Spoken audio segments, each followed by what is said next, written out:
melakukan penelusuran terhadap video di akun Instagram @ahmadlutfiofficial yang berisi pernyataan Presiden RI Prabowo Subianto. Sesuai kewenangan, Bawaslu melakukan penelusuran untuk menemukan ada atau tidaknya pelanggaran kampanye dalam video tersebut. Untuk itu, Bawaslu melakukan sejumlah langkah, di antaranya A. Mencermati berita-berita terkait dan akun Instagram @ahmadlutfiofficial. B. Mengecek sistem informasi kampanye dan dana kampanye KPU.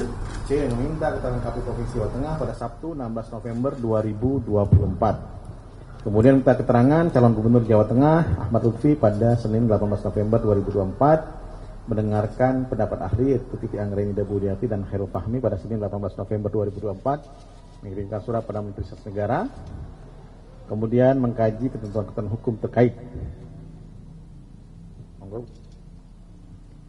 Berdasarkan analisis terhadap isi video dengan menggunakan pasal 1 angka 21 Undang-Undang 1 tahun 2015 sebagaimana telah diubah terakhir dengan Undang-Undang 6 2020, Undang-Undang Pemilihan Junto Putusan Mahkamah Konstitusi nomor 52 PUU strip 22 2024 dan pasal 1 angka 12 PKPU 13 tahun 2024 tentang kampanye pemilihan.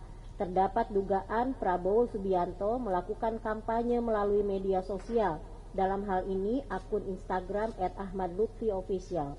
Lebih lanjut, kampanye dilakukan sesuai jadwal tahapan kampanye yang telah ditetapkan KPU karena diunggah dalam rentang waktu masa kampanye.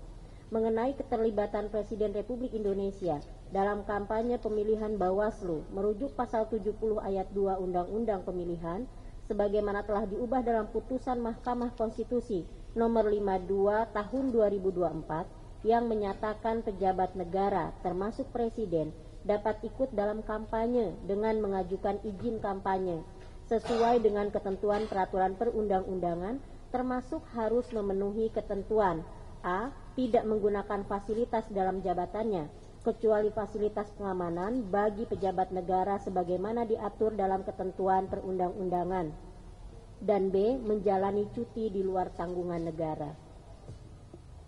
Adapun berdasarkan pasal 58 Undang-Undang 20 tahun 2023 tentang aparatur sipil negara, Presiden merupakan pejabat negara. Dengan demikian, Presiden sebagai pejabat negara diperbolehkan ikut dalam kampanye dengan syarat dan pembatasan sebagaimana ditentukan dalam pasal 70 ayat 2 Undang-Undang Pemilihan Junto Putusan Konstitusi nomor 52 PUU strip 22 Romawi 2024. Ketentuan mengenai keikutsertaan Presiden dalam kampanye ditegaskan juga dalam pasal 30 ayat 1 Peraturan Pemerintah 32 tahun 2018 yang telah diubah dengan PP 53 2023 tentang tata cara pengunduran diri dalam pencalonan anggota DPR, DPD, Presiden dan Wakil Presiden,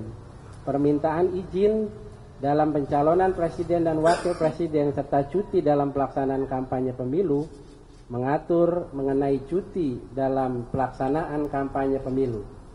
Kemudian ketentuan pasal 36 PP 53 tahun 2023 menyebutkan bahwa hari libur merupakan hari bebas untuk melakukan kampanye pemilu di luar ketentuan cuti. Ketentuan PP 32 2018 dan perubahannya PP 53 tahun 2023, Peraturan Pemerintah 53 tahun 2023 memang mengatur cuti kampanye dalam konteks pemilu. Tetapi berdasarkan putusan Mahkamah Konstitusi nomor 52 PUU 22 Romawi 2024, ketentuan tersebut juga berlaku secara mutatis mutandis dalam pemilihan kepala daerah.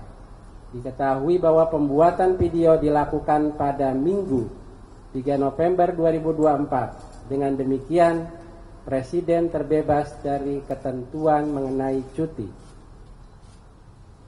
Berdasarkan transaksi dan ahli dan juga hasil analisa tersebut, Bawaslu menyimpulkan: 1. Video yang diunggah oleh akun Instagram @ahmadlutfiofficial memiliki kemuatan kampanye pemilihan. 2. Pengunggahan video dilakukan 9 November atau pada masa rentang jadwal kampanye pemilihan melalui media sosial yaitu 25 September 2024 sampai dengan 23 November 2024, sehingga berdasarkan waktu tidak melanggar ketentuan peraturan tahunan. Secara hukum, Presiden dapat ikut dalam kampanye pemilihan berdasarkan ketentuan pasal 70 ayat 2 Undang-Undang Pemilihan Jungto, putusan Mahkamah Konstitusi nomor 52 garis miring PUU 22 garis miring 2024 dan PP 32 tahun 2018. Namun ketentuan mengenai cuti kampanye yang menjadi syarat untuk ikut serta dalam kampanye tidak berlaku pada karena pembuatan video dilakukan pada hari Minggu 3 November 2024 atau pada hari libur. Sehingga tidak terdapat dugaan pelanggaran pemilihan, baik itu pelanggaran administrasi pemilihan maupun tindak pidana pemilihan. Demikian teman-teman semua, press conference dihadiri oleh seluruh ketua dan anggota Bawaslu Indonesia. Terima kasih atas perhatiannya. Saya kira tidak ada pertanyaan ya. Ada 1 atau 2 saja ya. Izin Mas Toto. Oke, silakan. Terima kasih banyak. Assalamualaikum warahmatullahi wabarakatuh. Ada pertanyaan apa?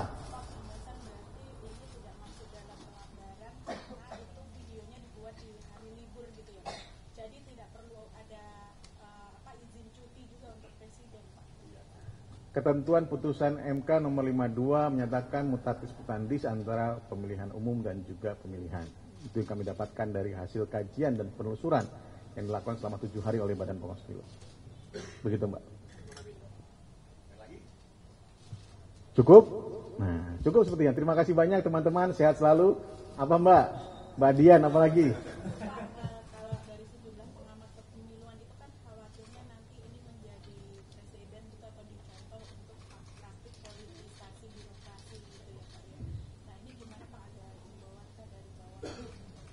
Ketentuan mengenai pejabat negara itu diatur dalam PP, tadi sudah disebutkan, PP 32 dan juga PP 53 tahun 2023. Sehingga kemudian kalau pejabat negara setingkat menteri harus izin kepada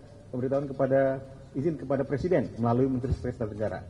Jadi saya kira tidak kemudian bisa dilakukan kampanye di luar hari libur. Namun satu yang perlu ditegaskan, tidak boleh pertama-tama menggunakan fasilitas dalam jabatannya kecuali fasilitas pengamanan. Kemudian menjalani cuti di luar tanggungan negara. Ini batasan yang diberikan oleh undang-undang dan Mahkamah Konstitusi. Jadi itu yang paling penting. Jika kemudian melibatkan birokrasi dan kawan-kawan, kemudian ikut mendorong birokrasi untuk berpihak pada acara atau tugas negara, maka itu yang kemudian melanggar aturan. Ini yang perlu kami tegaskan. Tidak boleh ada tugas-tugas negara itu dilakukan kampanye. Karena jelas dalam pasal 71. Jadi pasal 70 dan 71 tidak ada tentangan sebenarnya. Ya. Ini juga menjawab perseteruan di media tentang pasal 71. Ada lagi? Pak Badi? Cukup saya kira. Terima kasih teman-teman. Lanjut. Saya tambahkan persoalan pejabat negara ya bisa cuti kampanye. Sebenarnya Bawaslu sudah memeriksa ini dalam pemilu ketika dulu Pak Sulhas diperiksa oleh Bawaslu dan itu memutuskan bahwa dalam pertimbangannya kalau terkait dengan hari kerja maka dia harus melakukan izin cuti tidak pemilu. Tapi kalau di luar itu misalnya di Sabtu Minggu dan hari libur tidak masuk itu, karena itu terkait dalam PP 32 tahun 2018 dan PP 53 2023 yang oleh putusan Mahkamah Konstitusi 52 itu secara mutatis mutandis itu juga bisa diterapkan dalam pemilihan pada saat ini. Ya mungkin perlu nanti akan dikoordinasikan lagi terkait dengan teknisnya supaya nantinya tidak menimbulkan pertanyaan ke publik, tapi Bawaslu memutuskan terkait dengan itu. Terima kasih. Oke. Semakin jelas ya. Cukup, terima kasih banyak. Ya Mas. Masuk, kita masih menunggu. Enggak. Tidak ada kemudian harus menunggu surat balasan. Karena kami melakukan penelusuran. Nah, dan juga seperti ditemukan bahwa ini ditemukan video ini hasil penelusuran dilakukan pada hari Minggu, hari libur, sehingga kemudian tidak ada ketentuan cuti kampanye. Ya, ada atau tidaknya balasan dari Mensesnek tidak kemudian mempengaruhi hasil penelusuran. Demikian teman-teman, terima kasih banyak. Assalamualaikum warahmatullahi wabarakatuh.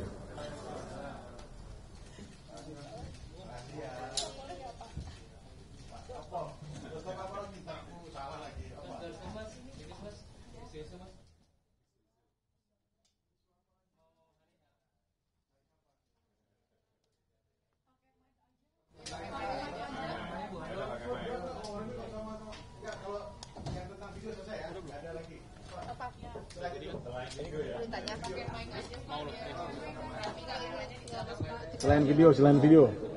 Enggak, saya mau bareng sama teman-teman apa? Enggak. Video sudah selesai. Apa? Enggak ada kan? Alhamdulillah. Apa? Isu apa yuk? Ini semua soal pilkada, enggak ada video lagi nih. Apa ya? Teman-teman dulu. Enggak, sudah selesai. Apa lagi? Tidak off the record. Nah, itu sudah off the record semua itu diumumkan. Ayo, apa?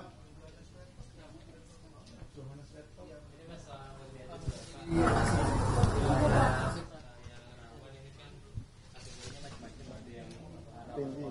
Rawan pelanggaran, prioritas dan sebagainya. Kalau terkait dengan wilayah-wilayah yang rawan konflik ini, persiapannya dan pengawasan seperti apa? Menjelang Hamin berapa tahun ya? Ada patroli pengawasan, kemudian ada juga ya baju hitam, baju coklat mas. Ada pengawasan masa patroli masa tenang, patroli pengawasan. Kemudian ada tadi apel siaga. Kemudian sekarang akan ada apel siaga di seluruh Indonesia. Tadi ada yang sudah, ada yang belum. Kemudian kami sudah berkoordinasi dengan Des Pilkada untuk daerah-daerah yang rawan, khususnya daerah-daerah kejadian sampang merupakan hal tersendiri untuk diperhatikan. Karena akhirnya Sampang menjadi sebuah daerah yang harus mitigasi karena kejadian kemarin. Kemudian Papua, baik Papua Induk, Papua DOB, Papua Barat Daya, Pegunungan, Papua Selatan maupun Papua Barat, itu menjadi perhatian tersendiri juga untuk permasalahan-permasalahan kerawanan. Karena pasti daerah Papua banyak yang rawannya. Kemudian Jawa Tengah dan beberapa misalnya kami sudah sampaikan yang calonnya kota kosong, kolom kosong, atau kemudian atau calon pasangan tunggal, atau calonnya hanya 2. Itu biasanya tingkat kompetisinya tinggi. Oleh sebab itu kami sudah warning kepada teman-teman Bawaslu provinsi, kabupaten kota agar melakukan pengawasan lebih intensif lagi untuk daerah-daerah tersebut. Ya? Ya. Papua Barat Daya yang diberhentikan. Beda tuh Mbak. Nah iya. Kemudian dihidupkan kembali, diaktifkan kembali sudah oleh KPU RI. Ya, saya jawab. Ada perhatian dan tadi baru dapat koordinasi di Papua Pegunungan oleh Pak PJ Gubernur dan juga oleh Forkompinda untuk daerah Papua. Pak jelang masa tenang yang nanti dimulai tanggal 24 ya. Apa upaya yang dilakukan Bawaslu supaya masa tenang itu benar-benar berjalan secara kondusif? Supaya tenang dan bagi Bawaslu juga tidak tenang. Nah, jadi kami melakukan patroli pengawasan, kemudian memberikan koordinasi dengan Forkompinda dan juga unsur aparat keamanan agar tidak terjadi hal-hal politik uang, pembagian sembako di hari masa tenang. Ya? Apa?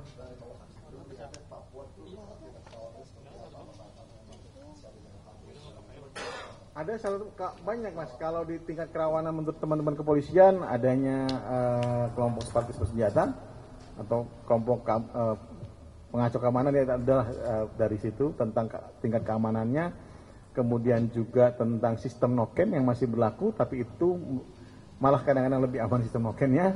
Ada yang di daerah-daerah yang harus sistem noken yang tidak sistem noken. Misalnya Nabire juga jadi perhatian tersendiri bagi kami, Nabire dan Mimika misalnya, karena itu daerah-daerah yang rawan konflik, walaupun sistemnya sistem one man one vote. Ya, jadi itu beberapa DPT di Papua juga yang belum clear benar, tapi ya harus kita tetap lakukan pemilihan di Papua.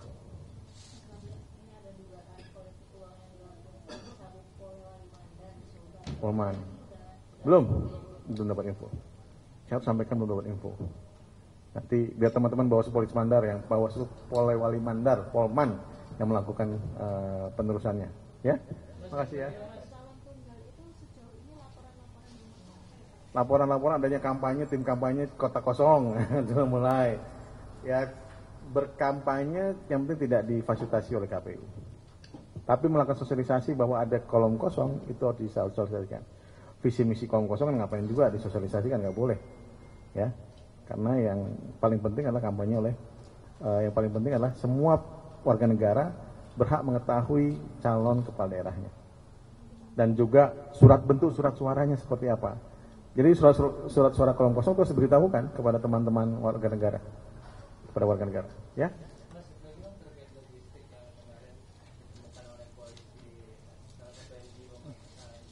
Apa itu? Form C hasil itu tidak sesuai dicetakkan dengan peraturan perundang-undangan ini dari Bawaslu. Nanti kami bicarakan, kalau itu masih dalam perdebatan juga di kami. Ya, masih dalam pembahasan. Mohon maaf, pembahasan. Terima kasih. Waalaikumsalam.